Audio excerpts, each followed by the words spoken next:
Good morning. Good morning, everyone. Welcome to the United States of America podcast. I am your host, Niti, and we are broadcasting live from the Food Church here on North Carolina. Welcome. We welcome you guys to make yourselves comfortable as we go over the current state of the world and our nation. If you have missed any of the past episodes, please be sure to take the time to at least watch the first episode to have a proper introduction to our conversations. These conversations are not otherwise happening in sequential order. Please be aware that we expect you to behave with honor in the comment section. We are a people at peace, and we have declared peace to all nations around the world. This is not a marketing or sales podcast, and we are not sovereign citizens. Sovereign citizen is an oxymoron, and if you say you are a sovereign citizen, you are a moron. A sovereign is a free and honorable living man or woman who operates under God's law, natural law, hermetic law, and who honors themselves and others in peace. One definition for the word citizen is slave, but there are different kinds of citizens. Putting those two words together is an oxymoron. We also do not promote or condone TikTok, Facebook, or any other social media games to test the system or to impose your beliefs onto society at large. This is not a marketing and promotional channel. We are shining a light on knowledge that is being hidden from you. We are sharing the truth about your birthright and your inheritance. We are interested in helping you reclaim your birthright and your inheritance. We are not sitting in judgment of you. This information is a beacon of light for you to use when you choose to seek it. We do have marshals at arms that are designated as moderators who are assisting in the comment section.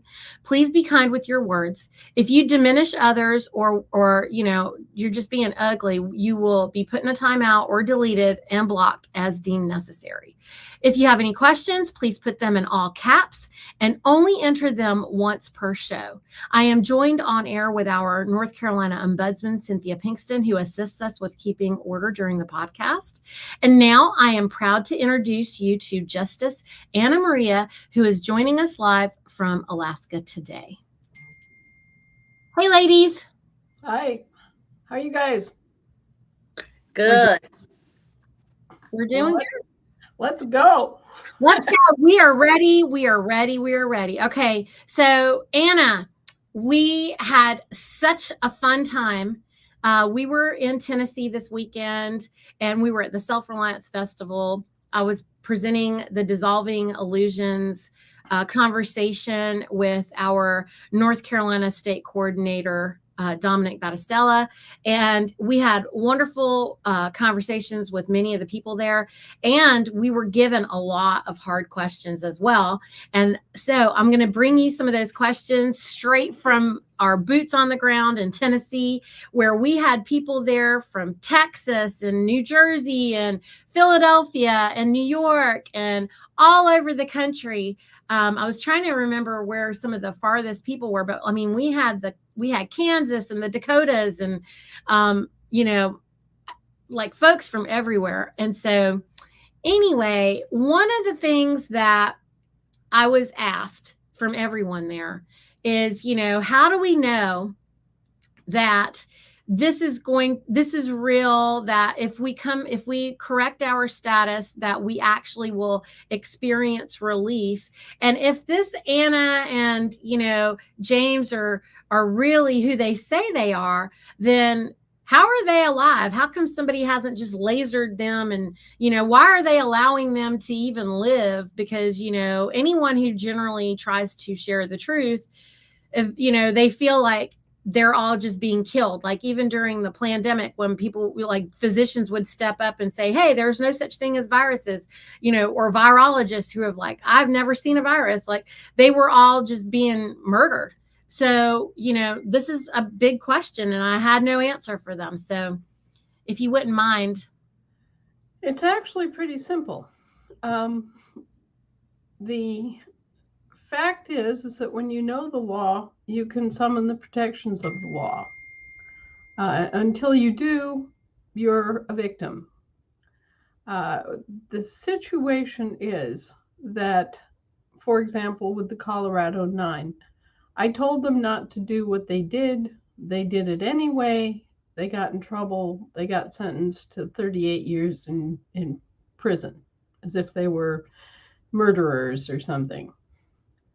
Now, that's an extreme example, but here I am. I'm still fine. I'm not arrested. I'm not in trouble. I'm not in jail. And why is that? Well, it's because I knew the law. I knew the situation. I knew what not to do. And I tried to get them to do the same, and they wouldn't. So that's how they got in trouble. And you see that all the way across the spectrum of things. Um, I have given everybody good advice as to how to stay out of trouble, how to stay in your lane. Don't poke the bear, realize the situation, realize that as far as they're concerned, they're in a war zone, and they're looking for enemies behind every bush. But once you've clearly identified yourself and identified your intent, and you live according to that, then they don't have any reason or means as your employees to harm you. I mean, once they realize that you are their employer and that you are peaceful and that you're a civilian, they're kind of stuck with you. They have to protect you. It's their job to protect you.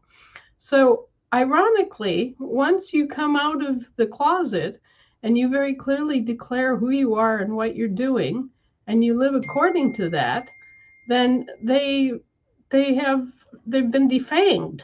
I mean, you're their boss. What are they going to do? Are they? It's their job. It's their contractual obligation under every form of law you can think of to protect you. So, when you come out and you do what we're doing and you live according to that, then there's no reason to attack you. In fact, there's every reason to protect you. So you don't use a magic wand. You just, nope. You don't even have to give them hugs and kisses or anything. No. Yeah. You just know what your role is, and you make it clear. You declare who you are. You declare your business. I mean, think about going into an armed camp during a war. Think of MASH. Think of Corporal Klinger out there, freezing in the cold, wearing the soup can on his hat, for a soup pot for a hat, standing guard. Halt! Who goes there? What's the secret word? Well, we have that kind of knowledge, and we can say, okay, well, it's Joe Q, American civilian, non-combatant, claiming my birthright, living on the land and soil, and then all of a sudden it's like, oh, so you're not an enemy combatant, and you're not a foreigner, and you're not at war, and so all these cogs go click, click, click, click, click, and they go, okay, well, so I guess we have to be nice to you and protect you. We can stop stealing from you now. At that point, they are literally just criminals, right? If they do anything else at that point, they're just blatant criminals. Yeah, well, once they've been fully advised and warned and told, and actually have good cause to believe, then there isn't any excuse for continuing to treat us as enemy combatants. Okay, so the next question that they had for me was, well, I've been arrested before, and whenever they come to my place of business, they show up with a warrant, and they always take me in. I don't have the opportunity to say, like I was saying to this person, that in my situation, when the regulators or whomever come over to try to shut my business down, that I say to them, you're outside of your jurisdiction. I don't say to them, come back with a warrant, because I'm not contracting with them. I say to them, I don't know what you're saying, but if you could please put that in writing for me and send it, then I will, I'll be happy to, look at what you send me. but I need you to send me something in writing. And until you do that, like, I don't really understand the words coming out of your mouth. And I mean, these are people who are being ugly to me and saying, are you selling meat? Are you doing this? Are you doing that? If so, we need to come in and inspect you. And I'm saying, I really don't understand the words that are coming out of your mouth right now. Like, I really don't know what you're talking about, but I know that you're outside of your jurisdiction. And if you were to send me something in writing, then I'd be happy to look at it and, answer you. And I just keep saying that, and they just keep getting angrier. And then they get provoked, and then they want me to be triggered, and then I'm never triggered. And then after about an hour, they'll go away. But it's a huge intimidation process. And for some of these other folks, they'll show up and like try to take custody of their children and try to get CPS right there. And they have warrants and things. So if they show up that way, what is your suggestion? Well, you already hit upon the primary notification, that is you're outside your jurisdiction. The other thing that you can do as a business to protect yourself is to post a disclaimer and basically just say, you are, we're not inspected, and we're not pretending to be, anything. We are here offering a service, and if you choose to, buy our products or accept our services, you do so under your own power and under your own risk. I have a buyer beware. It's on my legal. Buyer beware. Do your own due diligence. Yeah, well, something like that. I kind of favor a more formal disclaimer, just saying, buy and receive services at your own risk. We're not regulated by the government. Thank you. And at that point, you have given full disclosure.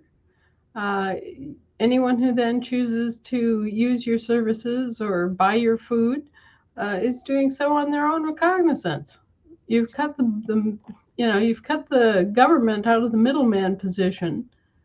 And anybody who steps across that line and says, yeah, well, I believe those carrots are safe to eat, they're doing so on their own, and anything else is an obstruction of your right to contract, which of all of the sacred cows there are, your right to contract is the biggie, right up there with your right to your religious freedom. Those are things that they will protect to the death because that's what they depend upon. If you had a restricted right to contract, then you couldn't contract with them either.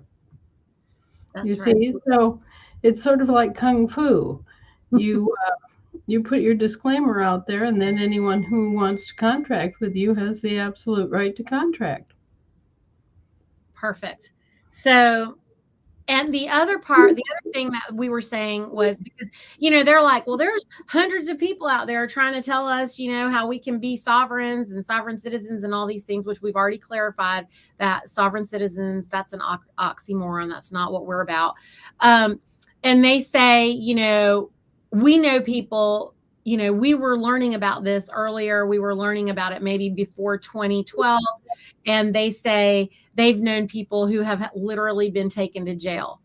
I don't know anything about that back then. Anna, what can you say about that? And I know that you have a system now. I don't know what the situation was in 2012. Can you speak to that in any way? I think they're probably talking about RUSA, which was a large national movement that was led by Tim Turner. And Tim Turner had part of it, but he didn't have all of it. And I kept trying to get through to him and tell him, okay, you got that much, but there's this and there's this too. And he wouldn't listen. Mm-hmm. He was like a lot of patriot gurus who had their part of the puzzle down, and they didn't want to hear about anybody else's part of the puzzle because I guess they figured it was competition for them. But what happens is that people get focused on their little part of the puzzle and they don't see the rest of it, and then inevitably they get crushed because they're not taking into account all the other factors. And we, for better or worse, were open-minded enough to take in all of the information and continue to work with it until we had a complex thing mapped out. We could see how it was working. And that's the entire difference, really. Tim Turner couldn't defend himself against the IRS, and that's how they used the IRS against him. Um, I can defend myself against the IRS. Right. You taught us it's about the language. Like, I don't get a check from Uncle Sam. Right. So, no federal. Prove that my income is federally derived, and that it isn't earnings for private services. Okay. So the other question is, well, there was many questions. Okay, that was the one about the people coming in. I kind of lost it. I'll go to one of these questions over here while we're waiting for that, while I'm trying to remember what I said. Do you know what this means, Anna? Oh, not this one, but okay, well, we'll take Thomas's question. Please expound on how do we protect our assemblies people from mirroring tactics that you touched on last night, Anna?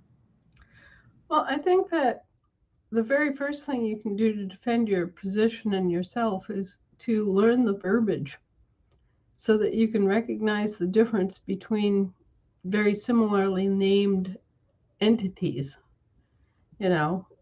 Learn the differences between the territorial and municipal government entities, for example, so that you can tell instantly which one you're dealing with. Learn the differences in the use of the definite article. It's such a simple little word, but it's a world of difference between the United States and the United States. As one of my mentors used to say, an elderly man who's since passed away, he used to say, there's an entire world and a great divide between those United States and these United States. Okay, so learning who you are and learning who they are is a process. It doesn't happen overnight. But once you see the difference, you see how it's organized, then it becomes easier and easier. And you can walk down the street and not be confused by, the United States of America on one side and the United States of America on the other side. It all makes sense because you know the style conventions, you know the context, and you can tell the difference between the delegator and the delegatee. And so learning the verbiage and the style conventions is important. And I go through a lot of time and trouble trying to teach that. So number one, learn the telltale differences between the various entities that mirror each other.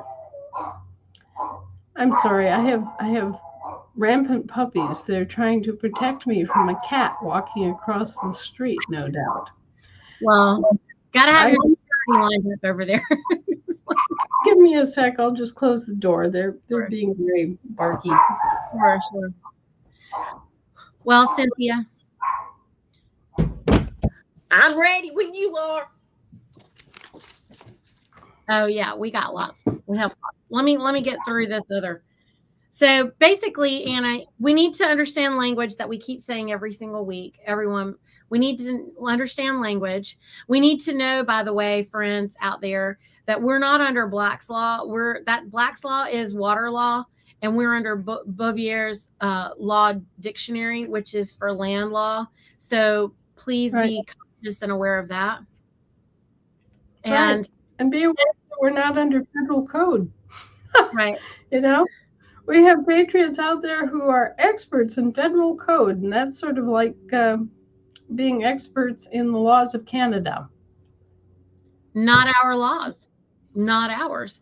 And And then etymological definitions of words. It's really important if you guys understand etymology, because and study the words etymology, because then people don't actually know the definitions of words anymore because of the linguistics theft, and it's not being taught properly in school. So we already know, y'all, that it is the de facto schools teaching us the de facto information, which is not going to allow you to operate de jure, which is what we are. We are operating, in peace and in love and under common law.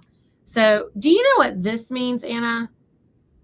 Jojo Woman says, how do I void out SPC bot trust that I had done a year by Sovereign Solutions?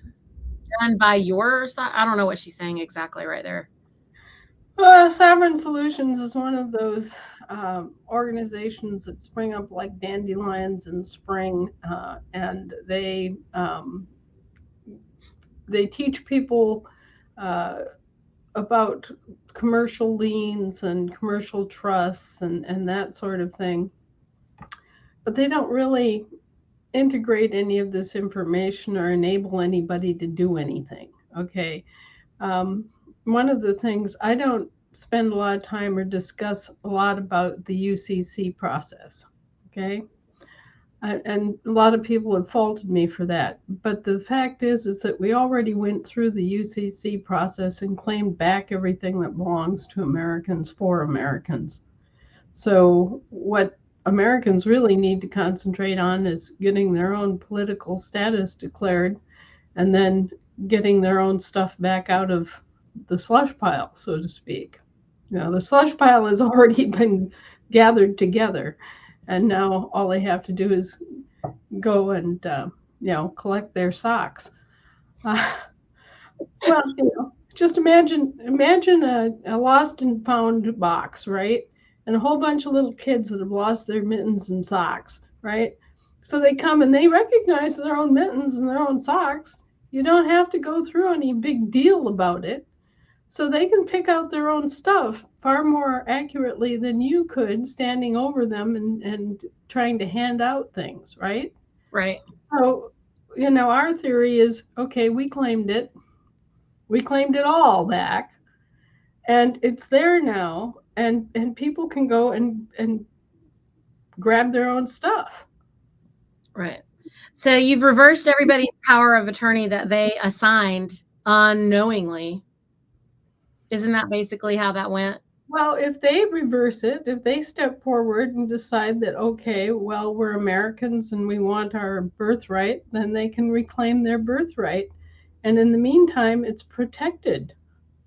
Okay, right. So you don't really have to go through the UCC process yourself in order to do that. It's really not going to help you or change anything because we already snatched everybody's stuff out of the fire. The UCC process that these people are going through, they, like a special purpose vehicle, and all these things that are created out there in the derivative world. All of that is not anything that we really should concentrate on and worry about because it's been done without our knowledge or permission. It has been done under conditions of deceit and non-disclosure. It's not something that we can control. It's sort of like you can't control somebody calling you a name on the playground, right? Yeah. And, so it's the same kind of sort of nasty little kid stuff that they're trying to pull using the Uniform Commercial Code. But we already delved through all that. We already got all of our stuff out of the flames. And we already are standing here going, all right. So that's like the same as this one. Do you have any steps for using the indemnity bond? And is it necessary for our banking? Are you saying that as well? Like we don't need to address this? The indemnity bond is it's for the process of insuring property that belongs to the states. And so you can use the indemnity bond. In fact, we're using we're working on a process of being able to use it to indemnify personal property belonging to Americans. Okay, but it isn't there yet. And really, the indemnity bond that we have in place and that we use is at a larger scale to protect the interests of the states and the country as a whole, and to enable us to conduct business, if that makes any sense. States have state immunity for a lot of things, but they have to be able to sue and be sued. So in order to establish that, you have to have an indemnity bond posted with the Treasury. So that's what I did, so that the property that is vested in the states cannot be stolen or given away or granted to a foreign country. Great. All right. So Anna, my question that I kind of blanked out on, and because I had been talking about it too much this morning, is I understand that we're supposed to follow the path that you and James have created by making this Herculean move and raising all the 50 states assemblies, and that we have to follow this blueprint that you write about exactly as it is right now, because we, the people, have been absent for 150 years.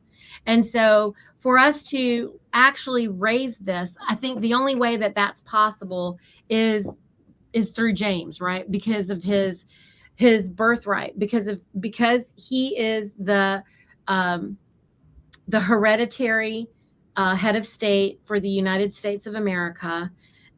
You were both able to make this Herculean move happen, not easily, over all of these years. And because this is what's happening, Anna, is that people start this process. You have this structure, this blueprint in which we're supposed to raise our 4 pillars so that we can get all the states established. And then once that is set, then you kind of sunset out of the picture, because you're not trying to control everybody. You're not trying to be, this isn't supposed to be like Anna's United States of America or something. I just want to make this clear for folks, because they seem to be very confused. Like they're supposed to follow somebody, and it isn't, they're just supposed to rando follow somebody. But there is a process. There is a procedure in which you invoke this power and make it known to everyone. And then we have to operate in a correct manner, which no one has ever taught us, that you're teaching us. And I think there's a big disconnection here, because we have all these various state assemblies that they get started, they get going, and then they start teaching something not what you're teaching. And they kind of mess up. Well, okay. You presented a whole bunch of different issues there. You probably got 6 different major questions in that one question. So,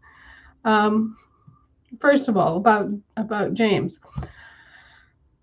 Technically, anybody who was born in this country could have done the same thing as the last man standing to the contract. Okay? And that's because Jim's ancestor, William Belcher, declared sovereignty in our own right for everybody born in this country. Okay, so anybody that was born in this country after that time period of the Revolutionary War, or anyone descended from one of the soldiers in the Continental Army that fought the Revolutionary War, would have the standing to sue and to protect the interests of the country under the provisions that were established then. It's not just Jim that could do that, because his ancestor made everybody equally a sovereign of this country. All right? What Jim had that not everybody has is the provenance. He had the exact provenance of having been there and having been part of that process, the family being part of that process. So he had the right name and the right credentials and the right family coat of arms and all those other things that he could very readily use and say, okay, well, you could poo-poo and say that Joe Schmo didn't really have that right, or you could try to, weasel around about it. But, we're here. We know what went on. We've got the evidence. Try to poo-poo me. And that's exactly, why is that, like the seal, the shield, the great seal shield and all of that, that's straight out of the Belcher coat of arms. And coat of arms is coat of arms. That's one of the identifying factors in European society for hundreds of years. So, what are they going to say? Oh, well, that doesn't mean anything. I'm sorry, it does. And we know the story. We know, how that became the Great Seal of the United States and the Great Seal of the United States of America. We know how it was used. We know all of the history of it. And so he had an advantage in terms of being able to press the claim that Joe Average wouldn't have.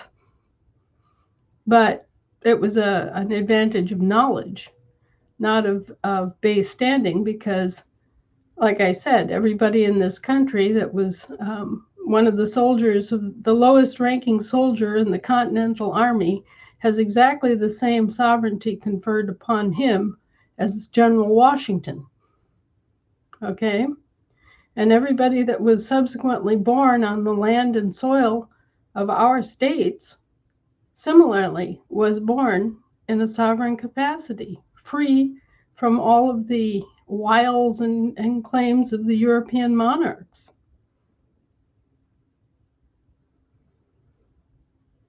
Anyway, so that's the deal there. Now, as to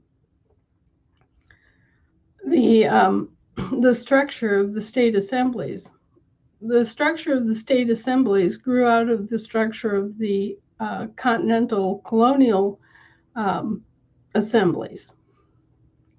You have to remember that we had 200 years of progress before the revolution. And in that time, we had set up a assembly process all across the country during the colonial days. And they called their assembly or assemblage at a national level the House of Burgesses. So you could be a Burgess, that was the representative of your colony, right? And then you had the Queen's appointed governor of your colony, right? And the colonies would send their delegations to the House of Burgesses, and then they would argue over things, and they would present petitions to the Parliament, and all this other stuff would go on. So there was already a government here. It was a British colonial government, but it existed for 200 years prior to the Revolution. So when it came time to reorganize and establish our own government, the incipient American government built on that foundation from the House of Burgesses and the practice of having representatives meet together. And so they developed their congresses, right? And they developed their state assemblies. They just called them by different names, but they had very much the same functions because it was all a representative government. And the structure of what has to be done in a government is very much the same. If you're going to have a representative government, the functions are going to be there no matter what, whether it's a colonial government or a independent and sovereign government. It's still going to have certain functions. You're still going to have to conduct your local business within your state, right? You're still going to have to conduct international business outside the borders of your state, right? You're still going to have to provide your own court system and your own law. You're going to define how you're going to live and what kinds of agreements you're going to have with other countries and other states. And you're going to have some sort of provision for the common good for the peacekeeping functions so that you don't have outlaws running rampaging around and causing trouble, and so that you have some means of responding to natural disasters. So there are your four pillars, and they're defined by the functions of a government. You have to have a way of defining how you're going to live within the borders of your state. That's your General Assembly. You have to have a trustworthy means of conducting international affairs. That's your International Business Assembly. Then you have to have your militia, to protect the peace and to provide emergency plans for natural disasters and other things that can affect your people. And number 4, you have to have your judicial system so that you can address issues of conflict in your society and you can enforce your law. So those 4 pillars were not defined by me.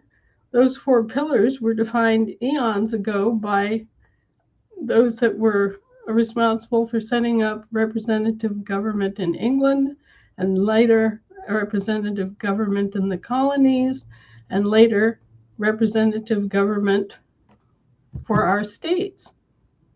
I should have said that, not called it Anna's way, but you're the teacher for us, Anna. No one knows this. And like you stated in previous episodes, which I encourage everybody to watch, all of you YouTubers out there that are tuning in and you don't know what we're talking about, if you're in the chat, they're making a lot of comments about what's this about? We talk about everything. You might need to watch a previous episode to understand some of this. And this conversation cannot be had in 1 hour. It is something that is ongoing. It is the reason that we meet every single Tuesday. And then Anna has an entire website with like 10 million articles and videos. And it is my encouragement for you to go there, because in the show notes, we have a link tree. In that link tree, there are actually links on the tree. One of them is Anna's website. One is the Assembly website. Please go there. There's places for you to go in there and get education. Those websites are packed with vast amounts of information. And so feel free to go in there and ask a question or whatever. This podcast is not by any means covering all the details. Anna writes articles every, I think, almost day. I mean, a lot. All the time she's writing. So she's writing, she's talking, she's recording. There is lots of information. So please go back and look at that. Don't write in here what's going on. Please go to the show notes. And then there's a link for whatever you need.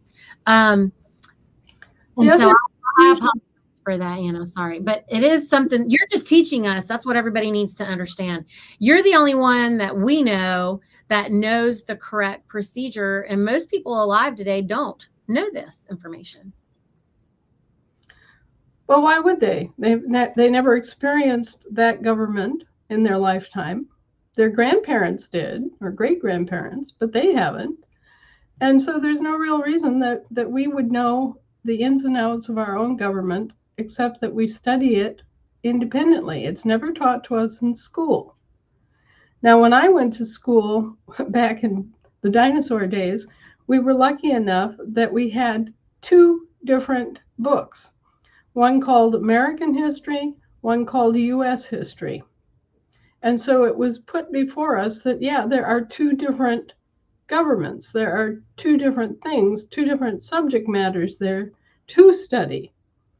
In the years since then, the public schools have been studying only U.S. history. They only teach U.S. history, which means that Americans have been left unaware of their own American history, which is a gross travesty and betrayal of trust, but which is nonetheless true. So you've got 3 generations of Americans who have grown up unaware of their own history, and even unaware of the fact that American history is a separate topic from U.S. history.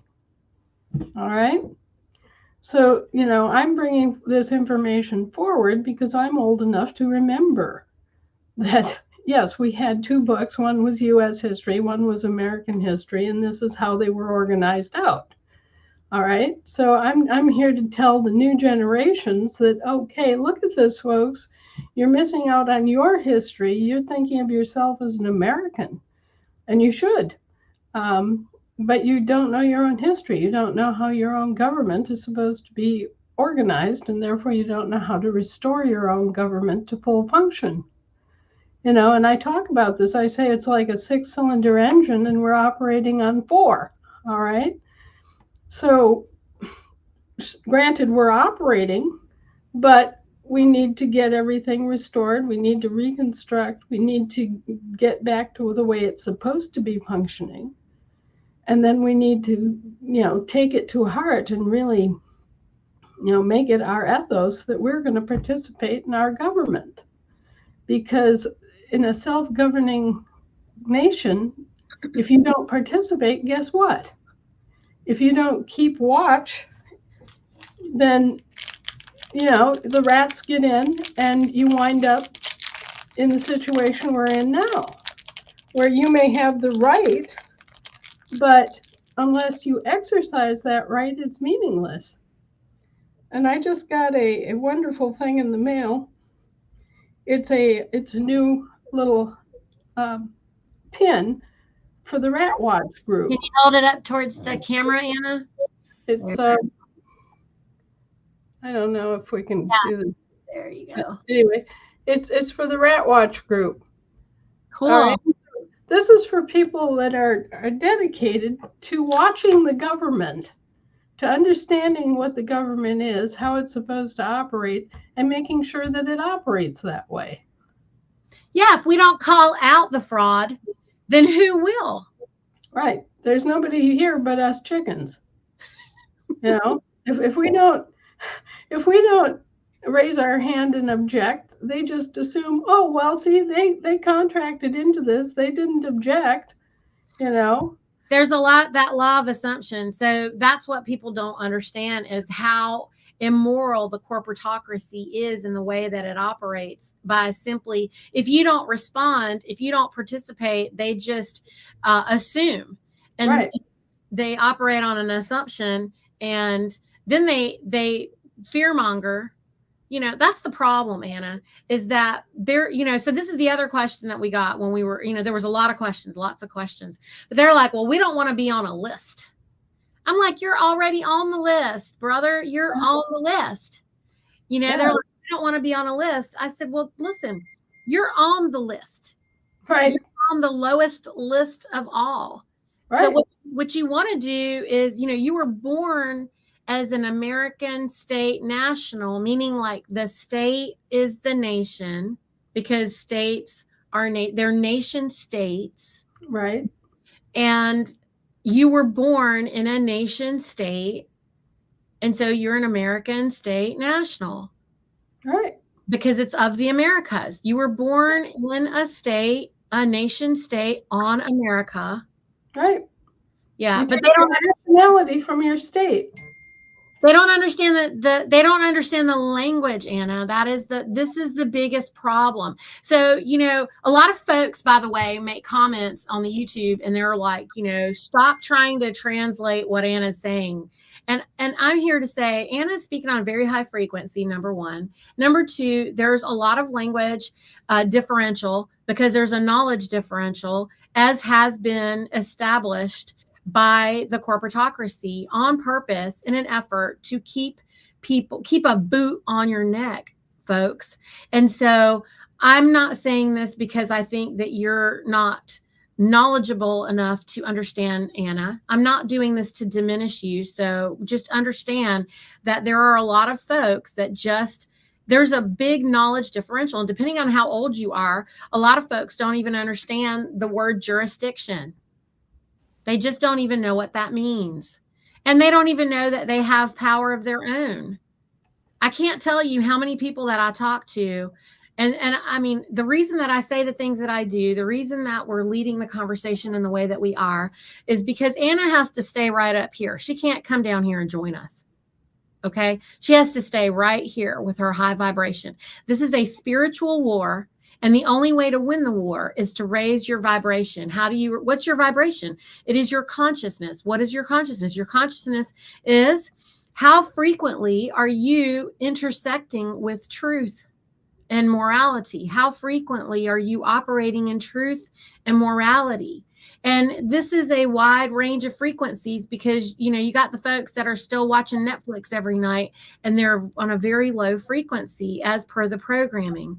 So I'm not trying to take more of your time, Anna. They want to hear only from you. They don't want to really hear from me. But I wanted to clarify that position, and I figured you would straighten me out if I was wrong about that.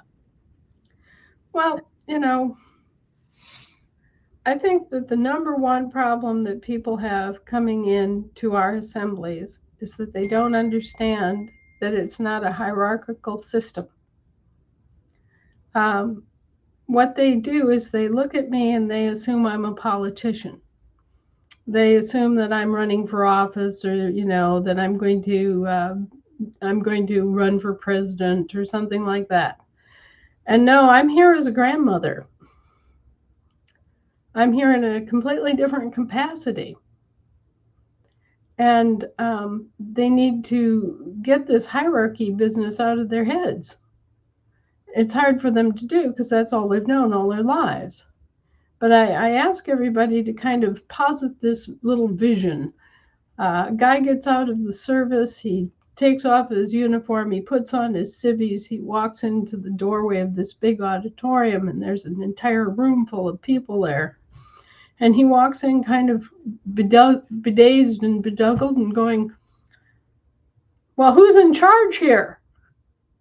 And they all turn around with one accord, look at him and say, we are. Every single mouth in the whole place just opens and spontaneously says, we are. And, it's a shock to somebody coming out of a hierarchical rank system, where you've got the top dogs and the middle dogs and the lower, end of it all. This is how we've been programmed, is to function in terms of assumptions of authority and rank and office, because that's how they function. That's how the U.S. functions. That's not how the American government functions, but that's how the U.S. government functions. So now that we're learning the U.S. is different, and that the American government has this entirely different tradition, it's hard to make that adjustment both in your own mind and in the practical aspects of being part of your own government. But I think we need some visuals, some video clips. We need some things that will kind of wake people up and jar them to a point where they go, oh, I get it. Or at least they start to get it. They get the idea of a government that is run by mom and pop. A government that is not run by political parties.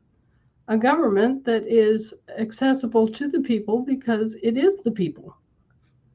And a government that holds the general jurisdiction of this country, which is actually the most powerful government, the government over all of the delegated authorities. I mean, when people start really realizing that, oh my God, we've left the store in the care of our employees and nobody's been minding the store or checking over the books. Oh, well, this is how we've gotten into this situation then. The light goes on, the little light bulb goes blink, and all of a sudden they realize what a perilous position they've put themselves and their country in by not paying attention and not actually organizing and bringing their states into session and conducting their business. And when I went out and started this whole thing, started making the rounds to the other diplomatic like the UN and all this stuff. What we got back from a lot of them was, well, it's your own fault that things are as messed up as they are because you haven't been doing your part. You haven't been organizing your state assemblies, and you haven't been running your business, and you haven't been making decisions, and you've been letting these municipal corporations represent you. So what were the rest of us supposed to think? Wow. Well, what can I say? That's all true. Now, we weren't told what happened. Everything was hush hush. Everything was national security, right? Everything was cloak and dagger after the Civil War. Nobody was saying nothing to nobody about nothing. We were never even told that, as far as our subcontractors were concerned, the war wasn't over. We were never told that. Hello. Why we still have the war flag? We don't even still use the peace flag. Yeah, they don't use the peace flag because, as far as they're concerned, the war is ongoing. The Civil War never ended, so far as they're concerned. It ended on the land, but it didn't end on the sea, you see. And so they've continued their mercenary war, their conflict, in spite of everything, and they never bothered to tell us. And they've even mischaracterized our entire country as a battlefield. And they've been fighting among themselves this entire time. In our name. In our name, using our resources. And we're finally getting to the point now where we're in control of our resources to a greater and greater degree. And so what they've been doing is they've been war profiteering in our names. They've been, apportioning huge amounts of money to, say, Ukraine, but it's not their money and it's not their credit. It's our money and our credit. And so on our lives. And so, part of my role is to go in there and say, wait a minute, these guys are impersonating us. That's our money and our credit, and they don't have a thing to say about it. They can't just apportion our money and our credit according to what they think. It's like reporting a credit card hacker to the bank. You've got this unauthorized charging agent that's going out there and charging up stuff on your credit card, and you didn't give them authorization to do that. Well, what do? You go to the bank and you say, hey, look, I didn't give that guy permission to make charges on my account.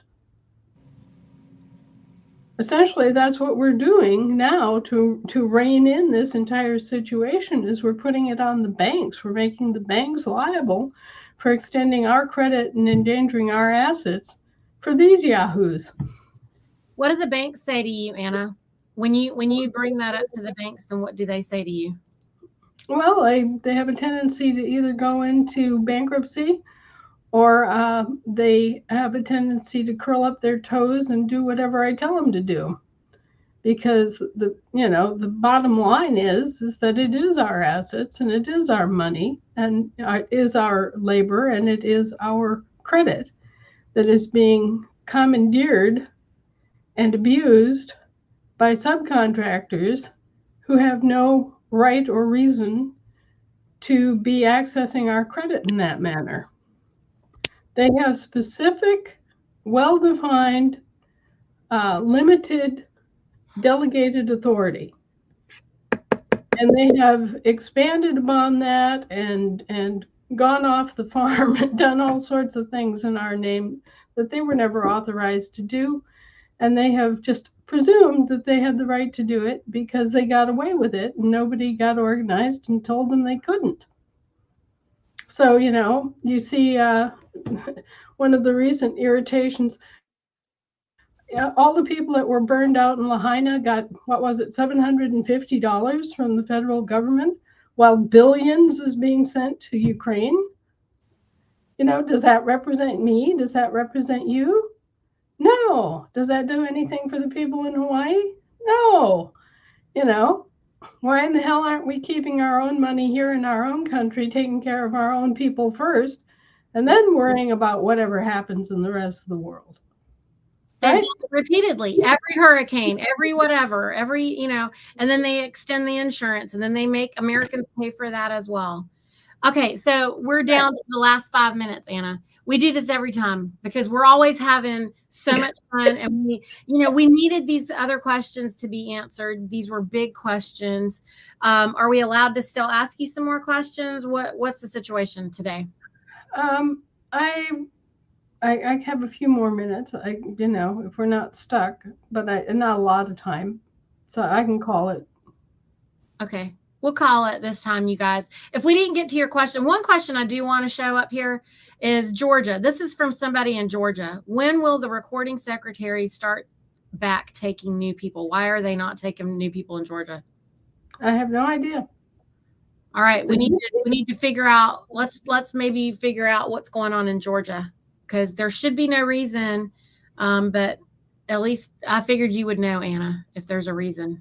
Well, there was a flap about, whether you could use dog Latin signatures as a witness. And I just came in and said, don't use dog Latin period at all. Right. But, if you're going to be a witness, be a witness. But I think we got that straightened out, and I don't see any reason why they wouldn't be taking on new people. Okay. Georgia is taking people according to Karen Sandler down here. So whoever this Monet, look at Karen Sandler's. Georgia's taking people. That means you must not be at the right place. Go to the website, go to the links in the show notes, and then go to the ASN link, which is the TASA link, the American State Assembly's link, and then click on Georgia, and that should take you to the person who should be able to help you. Yeah. And then if you still have trouble, then let us know. Make a comment, come back to this show, put it in the comments. I'm reading them. And I will find out, and we will let Anna know, and we will straighten it out. Yeah, the whole point is for us to bring as many Americans home to the land and soil as possible. Yes. Okay. So this is a rescue operation. Your little international ship of state, which is like a wooden three-master, is out patrolling the coastline, picking up drowning Americans, putting them on deck, and then bringing them back to shore. Here's one more strange question. How can our American Assembly ask if I am human to verify? Why? What is this person talking about, Anna? Do you know?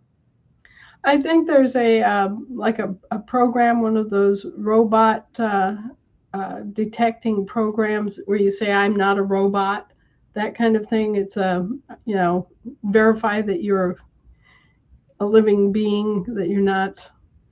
And unfortunately, those programs are provided by outside providers like Cloudflare, so those robot filtering so that we don't get some sort of automated attack where there are all these bots that come in and just, sign up a million different things in the name of, Mm-hmm. So like Cloudflare puts this out and says, verify that you're a human, but Cloudflare doesn't know what human means. It's an AI, friend. So William, don't listen. We have to use tech just like everybody else. So the tech has stuff in it. Just, you can't question every doggone thing. And this is, Anna, like what's going on at the Walmarts. Like apparently people are saying, oh, because of the Fourth Amendment, I don't have to show you my receipt. Y'all, everybody out there, we already said we're not doing these little TikTok things or whatever. There's a lot of people out there who are trying to flex or trying to what's the word I'm looking for, Cynthia? She knows. Create an issue. Unnecessarily create an issue. Yeah. Don't go out there, friends, and act like, you know what I find, Anna, is that the de facto has done a wonderful job of not allowing people to develop and mature socially and otherwise. They've created their art of war tactics have actually created a problem where most people are just so combative that even within the assemblies, there is a constant combative thing going on. It's part of our brainwashing. You guys, we're glitching. You got to kind of snap out of it because we're operating in love. You have to choose love. You get to choose. This is the most polarizing time, friends. So you're going to be attracted to the negative polarity or the positive polarity. You got to choose the positive polarity, which means be bigger, be better, just be better.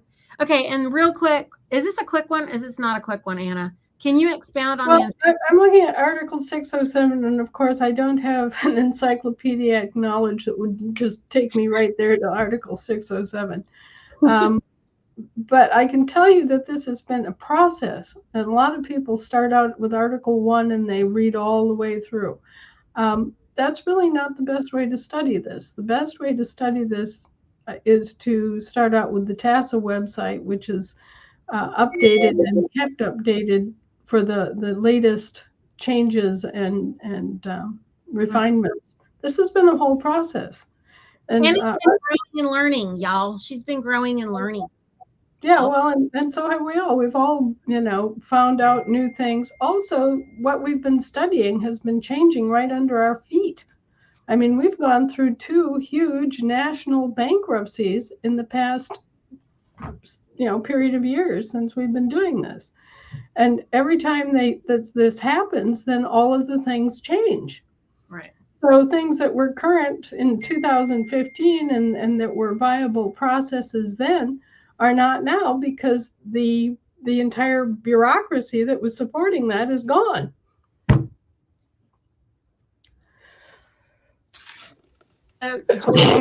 So I would start with the most recent articles and read backwards. Yeah. You guys, when we were talking to you about going to her website and reading her 25 million articles, then she's like, bless you, Anna. They start at the beginning and go back, because there's been a lot of things, and you all are watching the de facto change things on the minute. Just like these crazy people are taking statues down. Do you think that the children in the future are ever going to know that they were ever there in the first place? Right. You can make up history, y'all. When the mom and dad have a fight, then the children rarely know why they had a fight. Right. So anyway, exactly. Anna, unless you have something major closing, I want to respect your time. Let's just, friends, we're going to see you next Tuesday. Come back next Tuesday. What would you like to close with, Anna? Anything in particular?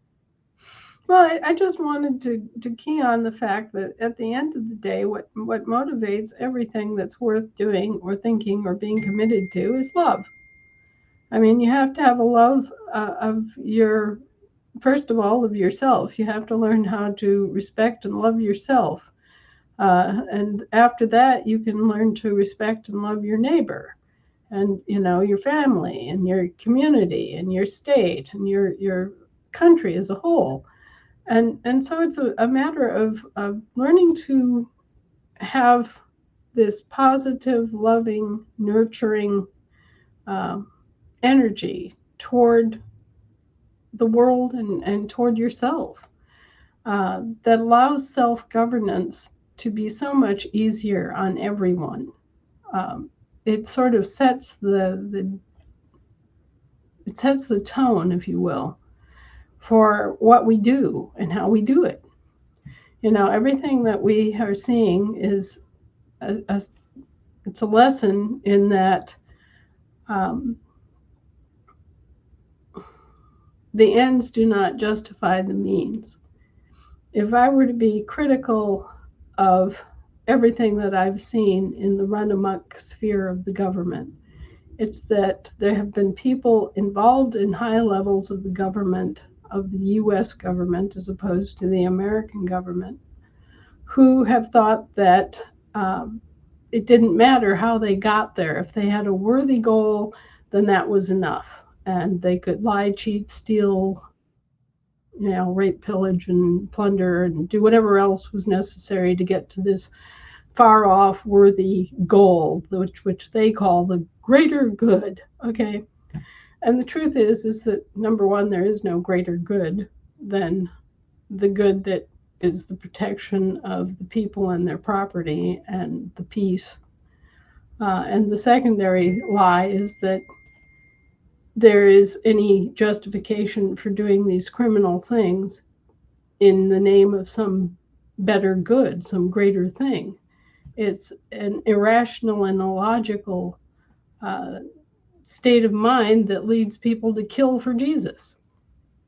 Think about it. It's the same kind of thing. People are losing track of love. They're losing track of the real message.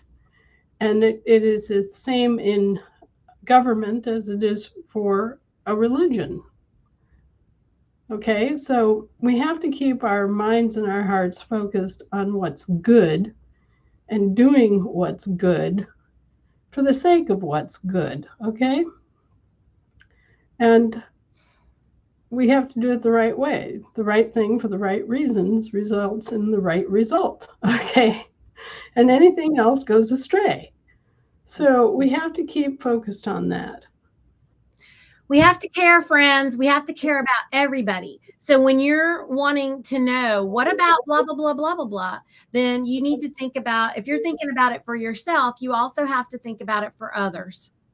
Whatever you think about for yourself, you have to think about it for others. We're all in this together, and we are all one. So we love you so much. Anna, we love you, and thank you so much for making time for us and for speaking with everybody like this in this open forum. And we are going to just be very excited and looking forward to next week. We see you guys next Tuesday at 1 o'clock Eastern Standard Time. Okay. Bye. Good night.